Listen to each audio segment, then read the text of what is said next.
오늘은 주님을 예배하기 위해 이 자리에 모이신 중고등부 여러분 환영합니다. 우리 사도신경으로 신앙 고백하면서 중고등부 예배를 시작하도록 하겠습니다. 전능하사 천지를 만드신 하나님 아버지를 내가 믿사오며 그 외아들 우리 주 예수 그리스도를 믿사오니 이는 성령으로 잉태하사 동정녀 마리아에게 나시고 본디오 빌라도에게 고난을 받으사 십자가에 못 박혀 죽으시고 장사한 지 사흘 만에 죽은 자 가운데서 다시 살아나시며 하늘에 오르사 전능하신 하나님 우편에 앉아 계시다가 저리로서 산자와 죽은 자를 심판하러 오시리라. 성령을 믿사오며 거룩한 공예와 성도가 서로 교통하는 것과 죄를 사하여 주시는 것과 몸이 다시 사는 것과 영원히 사는 것을 믿사옵나이다. 아멘.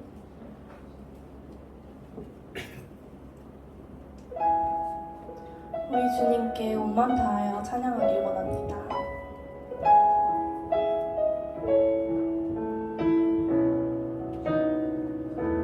약할 때 강한 대신에 약할 때 강한 대신에 나의 보배가 되신 주 나의 모든 것 주 안에 있는 보물을 나는 포기할 수 없네. 주 나의 모든 것 십자가 주 사셨네. 십자가 죄사 하셨네. 주님의 이름 찬양해. 주 나의 모든 것 쓰러진 나를 세우고 나의 빈잔을 채우네. 주 나의 모든 것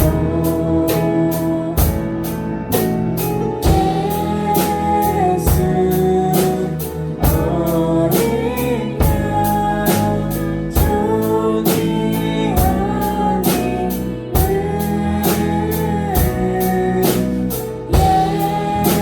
예수 어린 양 존귀한 이름 십자가 죄사하셨네. 십자가 죄사하셨네. 주님의 이름 찬양해. 주 나의 모든 것 쓰러진 나를 세우고 나의 빈잔을 채우네. 주 나의 모든 것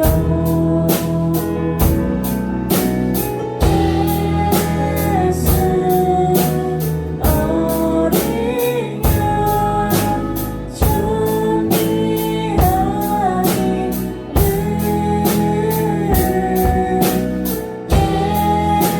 예수 어린 양 존귀한 이름.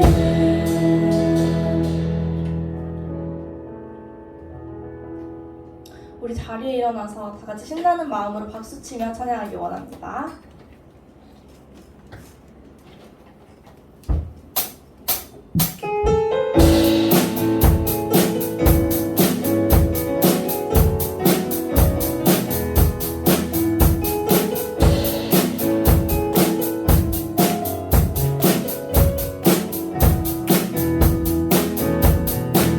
영원을 즐거이 불러 깊이 들어줄게 나날이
모습이대로 사랑하시는 연약한 그대로 사랑하시는 나의 모든 발걸음 주가 하시느니 날 인도하소서 주의 날개 아래 거하는 것 주의 임재 안에 거하는 것 나의 가장 큰 소망 나의 가장 큰 은혜 주 함께 동행하는 주의 날개 아래 거하는 것 주의 임재 안에 거하는 것 나의 가장 큰 소망 나의 가장 큰 은혜 주 함께 동행하는 내 모습 이대로 내 모습 이대로 사랑하시는 연약한 그대로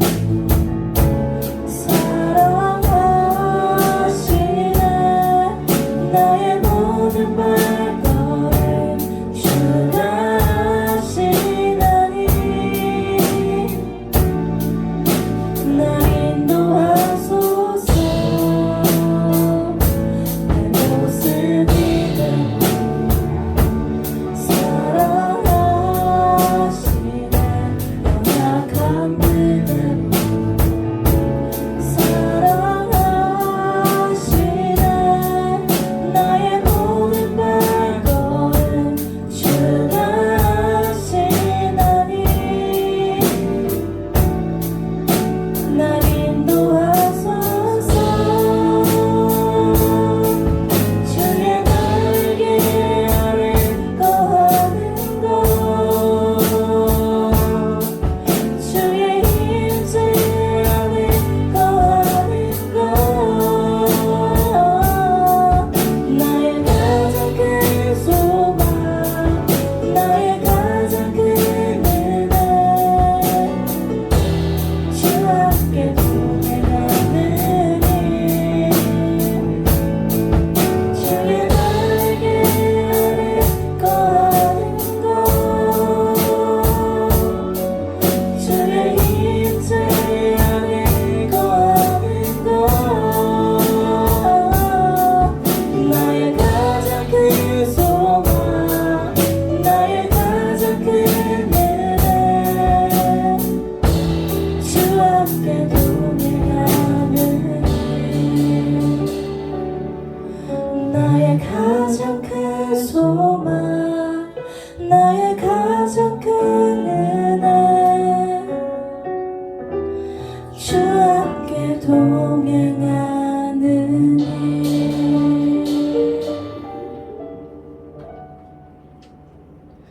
우리 주님께 다 함께 기도드리길 원합니다.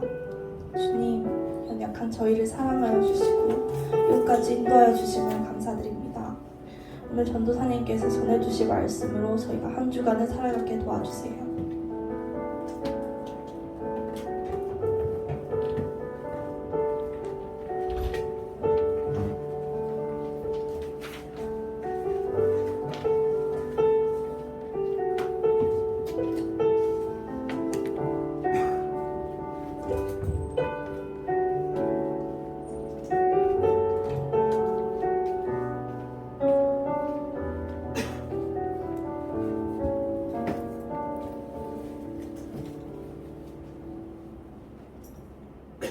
기도드리겠습니다. 사랑이 많으신 하나님 아버지, 더구나 아침 교회에 나와 주님께 예배드릴 수 있게 하심에 감사드립니다. 지난 주 동안 많은 죄를 지었는데 저에게 시련이 와도 굳건한 믿음 주시고 손길 내밀어 주셔서 주님의 길로 나아가 주님과 동행하는 삶 살 수 있도록 도와주세요. 시험이 얼마 남지 않았는데 저희가 잘 치를 수 있도록 지혜와 용기 주세요. 말씀 전하실 전도사님께도 능력 주셔서 주님을 더 알아가고 섬길 수 있는 시간이 될 수 있도록 도와주세요. 예수님의 이름으로 기도드렸습니다.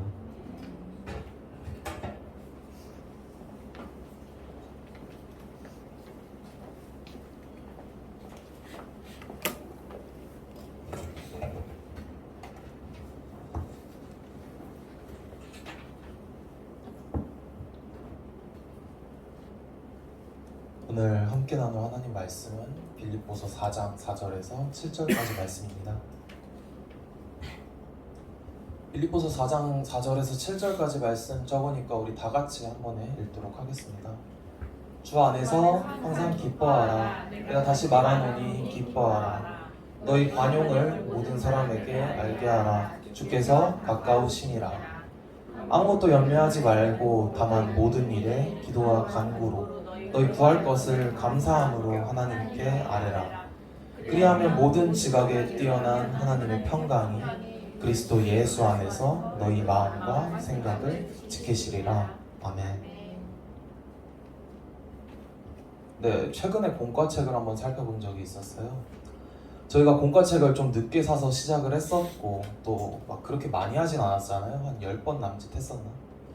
공과할 때 여러분들 표정이 너무 안 좋길래 일부러 많이 하진 않았던 건데 이번에 보니까 공과가 어느덧 2번밖에 남지 않았더라고요. 벌써 이렇게까지 했나 싶어서 지금까지 했던 공과 질문들을 살펴보는데 유독 눈에 들어온 질문이 하나 있었습니다.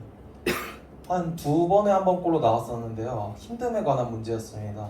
적용 질문에 항상 들어가는 질문이었고 이렇게 힘들 때 오늘 말씀에 적용해서 내가 어떻게 하는가, 아니면 나에게 뭐 어떤 억울한 일이 있었는가, 곤란한 일이 있었는가, 이런 질문들이 많았습니다. 공과를 인도하는 입장에서 잘 몰랐었는데 스스로 질문을 보면서 한번 답을 해보려니까 쉽지가 않더라고요. 뭐 뻔한 답만 나오잖아요.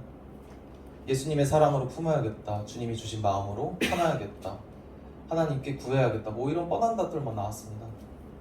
제가 작년까지는 전도사가 아니라 청년부 소속으로 유초등부 교사를 했었는데 유초등부 공과에서도 비슷한 질문들이 많더라고요. 항상 힘든 일, 곤란한 일, 괴로운 일. 근데 유초등부 아이들에게 있어서 힘든 일이라고 해봤자 얼마나 있겠습니까? 공부가 힘들다든지, 숙제가 힘들다든지, 아니면 선배가 괴롭혀서 힘들다든지, 후배가 말을 안 들어서 힘들다든지, 뭐 그런 일들밖에 없겠죠. 아이들 대답도 뭐 다 비슷했습니다. 공과 질문에 그렇게 각자 답을 쓰고 있었는데 공과를 나누게 되면 이제 쓴 내용을 그래도 억지로라도 말을 해야 되잖아요. 근데 저희 반에 교회에 자주 나오진 않는데 4차원인 애 한 명이 있었어요. 답을 안 하려고 하더라고요. 그래서 어쨌든 진행을 해야 되니까 옆자리 애한테 이거 답 좀, 얘 쓴 답 좀 말해달라. 그때 질문이 뭐 힘든 일 어쩌고 저쩌고 했어요. 오늘 겪은 힘든 일은 무엇이었는가, 그런 질문이었는데 옆자리 애가 그렇게 말하더라고요. 걔가 쓴 답을. 오늘 교회에 오는데 똥을 참느라 너무 힘들었습니다. 네, 안 터지게 해주셔서 감사합니다. 뭐 이런 내용이었어요. 근데 생각해보면 그게 틀린 말은 아니잖아요. 우리가 힘들다고 할 때 보통 심리적으로 힘들거나 공부 때문에 힘들거나 숙제 때문에 힘들거나 이런 것만 얘기하지, 진짜 몸이 갑자기 아프거나 아니면 진짜 막 배가 아프거나 이런 거 힘듦 가지고는 사실 기도를 잘 안 합니다. 기도하는 게 약간 부끄럽다고 생각을 하죠. 여러분들이 선생님들이 기도 제목 달라고 했을 때 누가 그런 거 가지고 기도를 하겠어요? 평소에 소화가 잘 안 되는데 소화 잘 되게 해주세요, 뭐 이런 기도 제목을 하지 않을 거란 말이죠. 근데 우리가 하나님을 찾을 때 보통 심리적으로 힘들어서 허탈한 마음에 기도를 하거나 좀 시험이 잘 보게 해주세요 라고 기도를 하거나 아니면 눈물을 흘리면서 흐느끼면서 기도를 하잖아요. 근데 반대로 심리적인 게 아니라 지금 당장 급해서 죽을 것 같을 때, 저는 그럴 때 오히려 하나님을 평소보다 간절하게 더 찾았던 것 같습니다. 아무래도 기억에 남는 일화가 좀 많은데 역시 기숙사 학교 때 일이었습니다. 지금도 기억이 생생한데요. 2014년 12월 초 눈이 내리는 날이었습니다. 학기가 끝나기 한 주 전이었어요. 기말고사도 다 끝나고 이제 주말에 할 것도 없어서 빈둥대고 있었는데 학교 측에서 이제 기말고사 끝났다고 수고했다고 치킨을 이제 단체로 주문을 했어요. 저희가 전교생이 200명 정도였는데 한 방에 6명이었단 말이죠. 6인 2닭 그리고 콜라 한 병씩 해가지고 방에 한 명씩 와가지고 들고 가서 기숙사에서 먹게 했어요. 식당에서 굳이 먹게 한 게 아니라. 그날 점심밥이 맛없어서 그런지 정말 맛있게 먹었습니다. 먹을 때까지만 해도 문제가 없었어요. 그날이 토요일이었어요.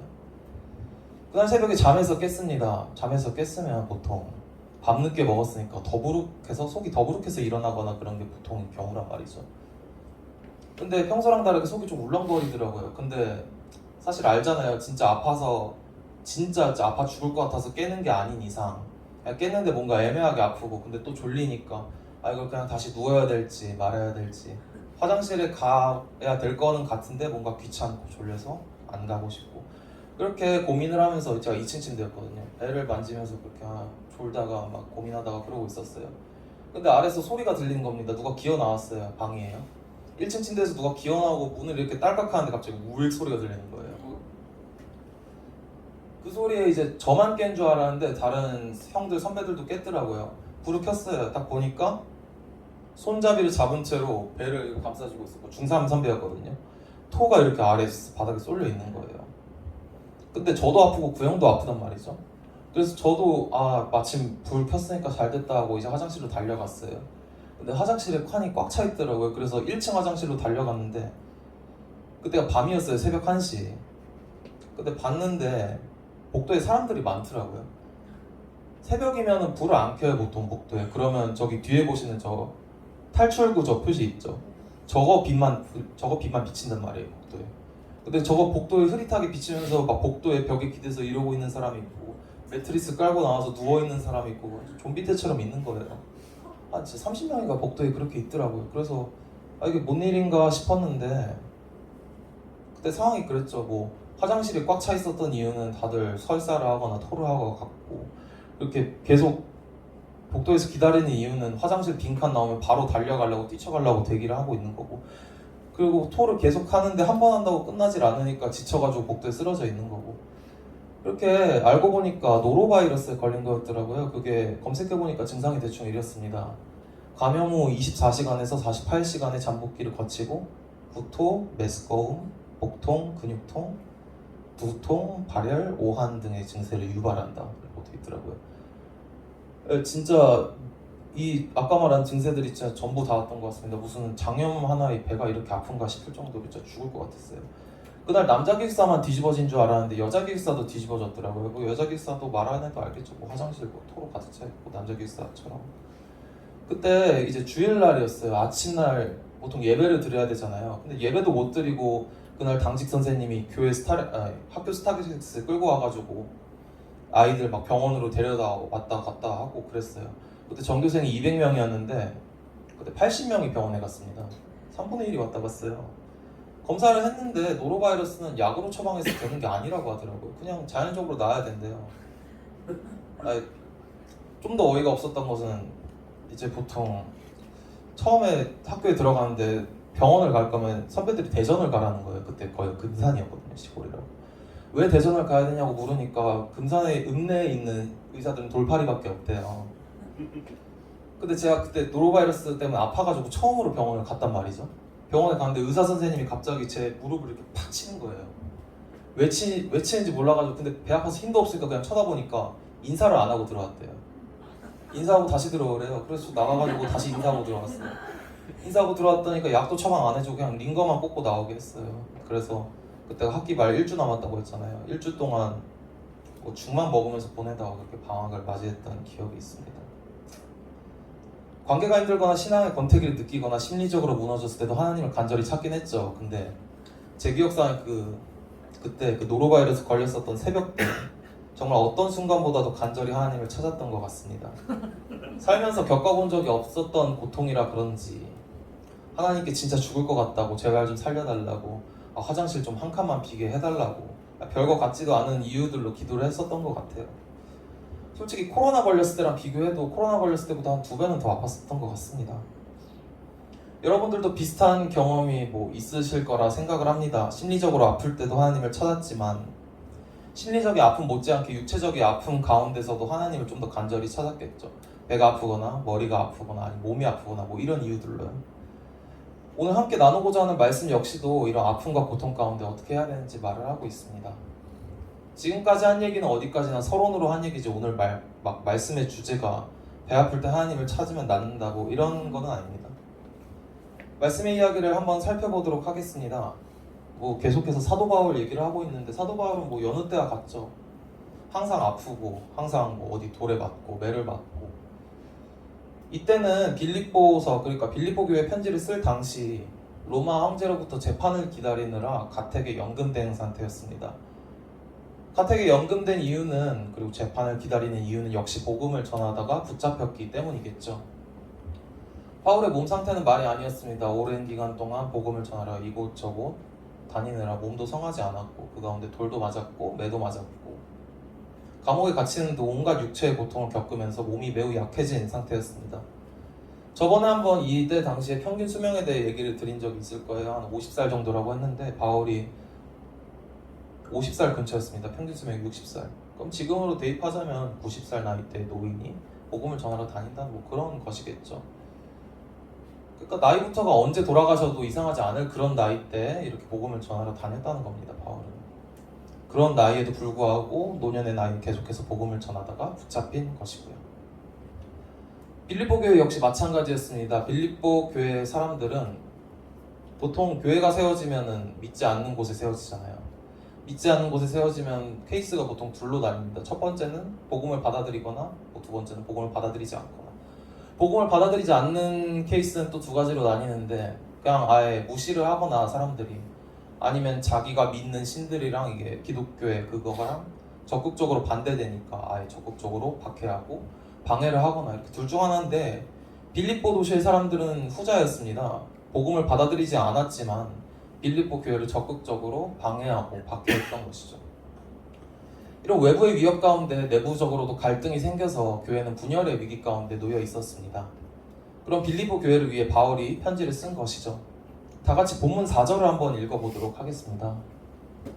주 안에서 항상 기뻐하라. 내가 다시 말하노니 기뻐하라.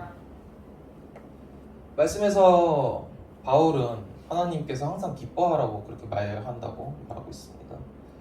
조금 생각해보면 이해가 잘 안 되는 명령이죠. 세상은 아담이 선악과를 따먹고 타락했을 때부터 죄로 가득 차 있고, 죄로 가득 차 있는 세상에서는 고난이 필연적으로 따를 수밖에 없습니다. 죄가 없다면 우리가 아픈 일도 겪지 않았겠지만 죄가 있기 때문에 우리가 심리적으로도 아프고 육체적으로도 아픈 거를 겪으니까요. 그런 가운데 항상 기뻐하라고 하는 것이죠.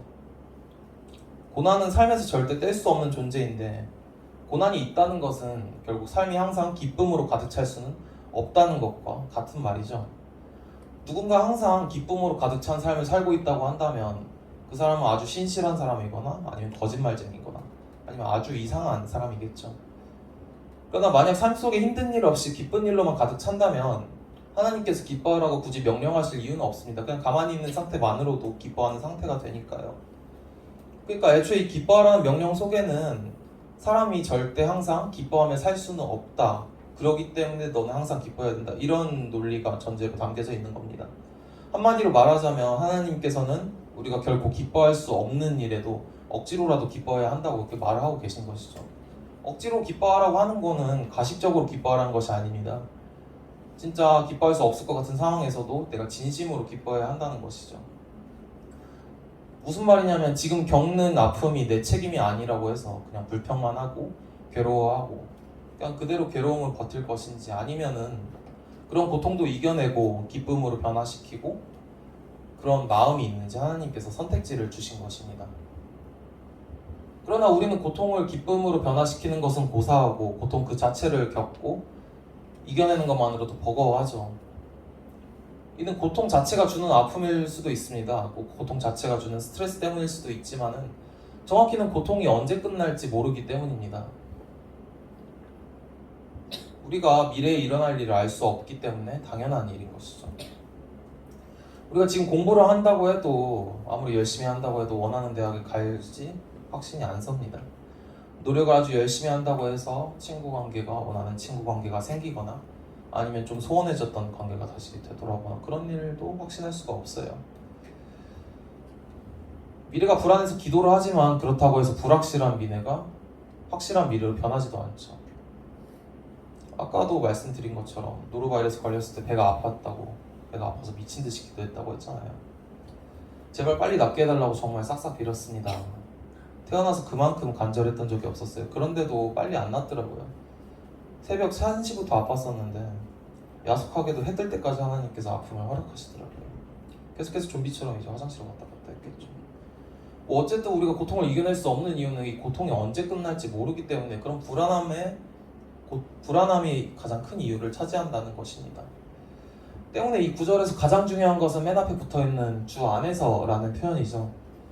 우리 힘으로는 항상 기뻐할 수 없습니다. 그러나 도저히 기뻐할 마음이 되지 않는 상황이라 할지라도 우리가 하나님 안에 있기만 한다면 하나님께서 기뻐하실 수 있는 마음을 허락하시고 그리고 의지를 허락하신다는 것이죠. 주 안에서 주님이 주신 능력과 은혜로 인해 내 안에 힘듦 가운데서도 기뻐할 수 있는 마음이 생긴다는 것입니다. 당연한 말이지만은 주님 안에서 내가 진정으로 주님과 함께하는 삶을 살고 나의 모든 삶의 선택의 우선순위가 하나님 아버지가 되고 하나님 아버지께서 기뻐하시는 것으로만 행하고 산다면 항상 기뻐하실 수 있게 하나님께서 그렇게 만들어 주신다는 것입니다. 지금 겪는 고통이 언제 끝날지는 모르지만 우리 삶, 우리 미래를 주관하시는 하나님을 우리가 의지하고 있으니까 불확실한 미래 가운데서도 불안하지 않고 고난 가운데서도 언젠간 하나님께서 원하시는 때에 이 고난을 지나가게 해주시겠지라는 확신이 생기게 된다는 것이죠. 이어서 본문 6절을 한번 다 같이 읽어보도록 하겠습니다. 아무것도 염려하지 말고 다만 모든 일에 기도와 간구로 너희 구할 것을 감사함으로 하나님께 아뢰라. 앞서서 우리는 고난 속에서도 항상 기뻐해야 한다는 것을 배웠습니다. 그런데 이어지는 말씀은 우리가 기뻐할 뿐만이 아니라 기도도 해야 된다고 말하고 있죠. 같은 의미가 아니냐 할 수 있겠습니다. 기뻐하려면 우리가 스스로 기뻐할 수 없으니까 하나님 내가 고난 가운데서도 기뻐하게 해주세요 하고 기도하는 것은 당연한 일일 테니까요. 그렇다면 무엇을 기도해야 하나요? 이 고난이 그치게 해달라고 우리가 기도를 해야 될까요? 근데 우리가 잘 알잖아요. 우리가 힘든 가운데 한 번이라도 하나님께 기도를 해봤으면 하나님께서 보통 기도를 할 때 힘든 일들을 바로 지나가게 해주시나요? 아니면 하나님께서 나를 무시하는 것처럼 힘든 일이 지나가지 않을 때가 더 많은가요? 대부분이 그렇겠지만 항상 하나님께 기도를 해도 힘든 일이 빨리 지나가는 것 같지 않은 느낌이 더 많이 듭니다. 결국 우리가 고난을 그치게 해달라고 기도하는 것은 아무런 쓸모가 없는 것이죠. 하나님의 때에 하나님께서 고난을 이루실 것이고 지나가게 하실 것이기 때문입니다. 항상 기뻐하라는 명령 속에는 사람이 절대 항상 기뻐하며 살 수 없다는 사실이 전제되었다는 것을 말씀드렸었죠. 삶 속에서 고난은 없어지지 않습니다. 다만 겉모습이 달라질 뿐입니다. 육체적인 고통이 찾아왔다가 지나가면은 학업에서 받는 스트레스가 찾아오고 학업에서 받는 스트레스가 찾아왔다 지나가면은 때로는 관계의 불안함이 찾아오고 관계의 불안함이 왔다가 지나가면 때로는 신앙의 불안함이, 신앙의 회의감이 찾아오게 되는 것이죠. 결국 고난은 찾아오지만 매번 모양을 바꿔서 찾아온다는 것입니다. 결국 고난을 그치게 해달라고 하는 기도는 헛수고입니다. 죄가 있는 이상, 우리가 죄인인 이상 결국 이 세상에서 고난은 계속해서 겪어야 하는 것이고 힘든 일은 필수적으로 우리가 겪어야 하는 것이고 경험해야 하는 것이기 때문입니다. 물론 믿는 그리스도인이라면 어떤 고난이 닥쳐도 믿음과 인내로 기도하면서 하나님을 의지함으로 고난을 이겨내겠지만 이겨낸다고 해서 다른 고난이 찾아오지 않는 것은 아니죠. 따라서 우리는 고난이 닥칠 때 이 고난이 지나가게 해주세요, 고난이 없어지게 해주세요, 힘든 일이 좀 사라지게 해주세요 라고 기도하는 것이 아니라 어차피 힘든 일을 겪는 거, 이 힘든 일 가운데 내가 기뻐하고 하나님을 끝까지 의지할 수 있게 해주세요 라고 기도의 제목을 바꿔야 되는 것입니다. 기도할 때는 말씀처럼 아무것도 염려하지 말고 모든 일에 감사함으로 기도해야 하는 것도 덧붙여야 되겠죠. 이렇게 고난 가운데서 주 안에서 기뻐하고 염려 없이 감사함으로 기도하면 어떻게 되는지 7절에서 이제 말해주고 있습니다. 7절 말씀을 다 같이 한번 읽어보도록 하겠습니다. 그리하면 모든 지각에 뛰어난 하나님의 평강이 그리스도 예수 안에서 너희 마음과 생각을 지키시리라.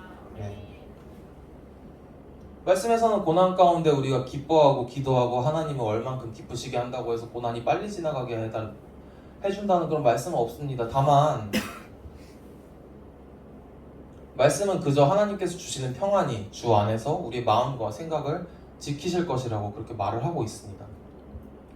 이 평안은 우리가 어떤 걱정과 염려, 불안함과 고난 가운데 있어도 우리로 하여금 버티게 만드시고 억지로 꾸역꾸역 버티게 하는 게 아니라 기쁨으로 고난의 기간을 버티게 하실 수 있는 하나님께서 주시는 평안인 것이죠. 본문의 빌립보 교회는 외부적으로 위협받는 교회였고 내부적으로는 갈등이 많은 교회였습니다. 교회가 아무리 막장이라 할지라도 교회 안에 있는 사람들도 기도를 했겠죠. 지금 외부적으로는 위협이 많고 내부적으로는 지금 서로 갈라져서 싸우고 있는데 당연히 기도를 했겠죠. 하나님, 외부적으로 사람들이 우리를 핍박하지 않게 해주시고 내부적에 있는 분열을 하나님께서 감싸주시옵소서 이렇게 기도를 많이 했을 겁니다. 그러나 빌립보 교회의 고난이 바로 그치지 않았습니다. 빌립보서에도 그런 내용이 나와 있진 않아요.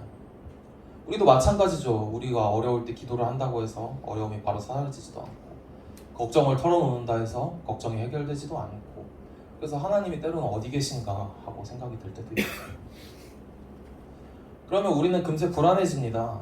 하나님께 기도했음에도 불구하고 진짜 뭐 기도를 대충 한 게 아니라 그냥 뭐 몇 분 깔짝한 게 아니라 진심을 다해서 눈물을 다해서 막 눈물 콧물 질질 흘리면서 기도를 했는데도 그냥 그 기도할 때만 막 눈물을 흘리니까 감정이 어떤 쏟아지는 기분이 들고 괜찮아지는 것 같아 보여도 다음 날만 되면 눈에 달라진 게 별로 없어 보이잖아요. 우리가 걱정을 털어놓든 힘든 일에 대해서 고백하든 덧붙여서 기도를 할 때 보통 하나님께서 고난을 완전히 없애주실 거라는 착각도 합니다.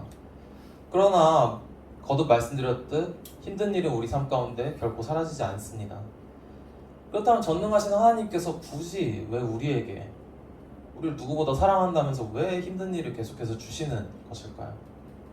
다같이 마지막으로 로마서 5장 3절에서 4절 말씀 한번 읽어보도록 하겠습니다. 다만 이뿐 아니라 우리가 환난 중에도 즐거워하나니 이는 환난은 인내를 인내는 연단을 연단은 소망을 이루는 줄 알리로다. 아멘.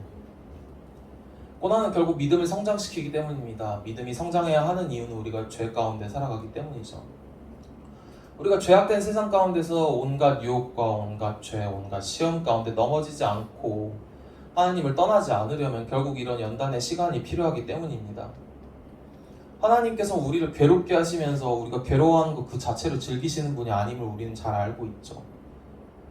고난을 통해 자신을 더욱더 의지하고 하나님을 더욱더 의지하고 하나님만 바라보는 삶으로 변화시킬 계획을 가지고 우리에게 고난을 허락을 하시는 것입니다. 고난을 통해 하나님을 더욱 의지하고 하나님과 함께하는 삶으로 변화되기를 원하시는 것이죠.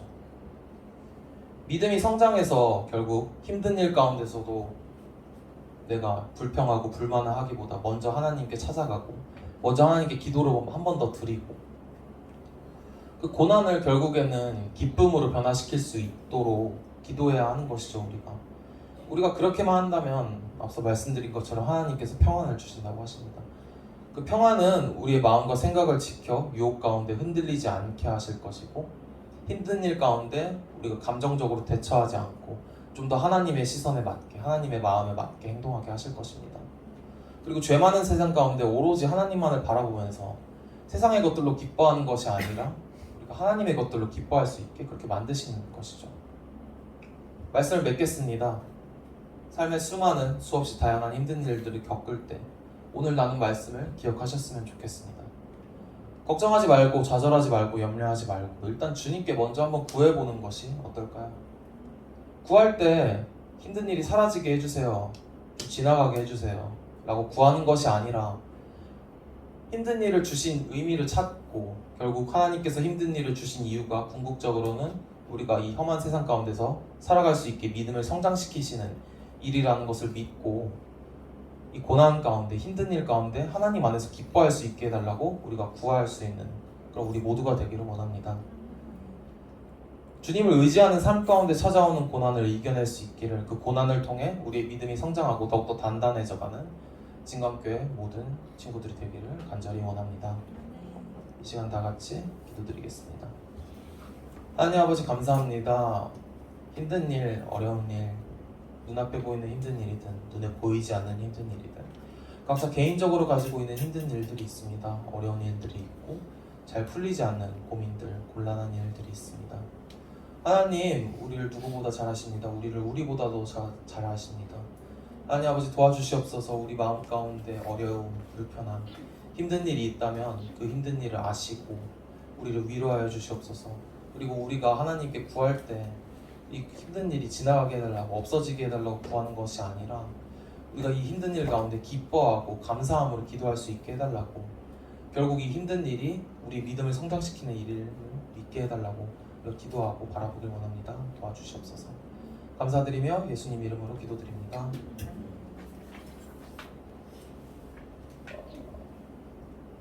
내 모습 이대로 다 같이 찬양 드리시겠습니다.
하나님께서 허락하신 줄 믿습니다. 그러나 우리의 미래, 우리의 앞길을 계획하시는 분도 하나님이실 줄 믿습니다. 아무리 힘든 일이라도 하나님께서 우리를 언제까지나 보호하시고 그 힘든 일 가운데 능히 이기게 하실 줄 우리가 믿습니다. 신뢰하길 원합니다. 도와주시옵소서. 이 시간 예물 바쳐 올려드립니다. 감사한 마음으로 드립니다. 이 예물이 사용되어지는 모든 곳 가운데 주님의 영광과 은혜가 함께하길 원합니다. 한 주간도 함께하여 주시옵소서. 앞으로 시험기간이고 여러모로 예민하고 힘든 일들이 많아질 것입니다. 그런 힘든 일들 가운데 오늘 말씀을 기억하고 말씀대로 살아갈 수 있도록 도와주시옵소서. 어려울 때마다 하나님을 의지하고 기도하고 기뻐할 수 있도록 도와주시옵소서. 감사드리며 예수님 이름으로 기도드립니다. 주기도문 하심으로 예배 마치겠습니다. 하늘에 계신 우리 아버지여, 이름이 거듭 기업을 받으시오며 나라가 임하시오며 뜻이 하늘에서 이루어진 것 같이 땅에서도 이루어지이다. 오늘 우리에게 일용할 양식을 주시옵고 우리가 우리에게 죄진 자를 사하여 준 것 같이 우리 죄를 사하여 주시옵고 우리를 시험에 들게 하지 마시고 다만 악에서 구하시옵소서.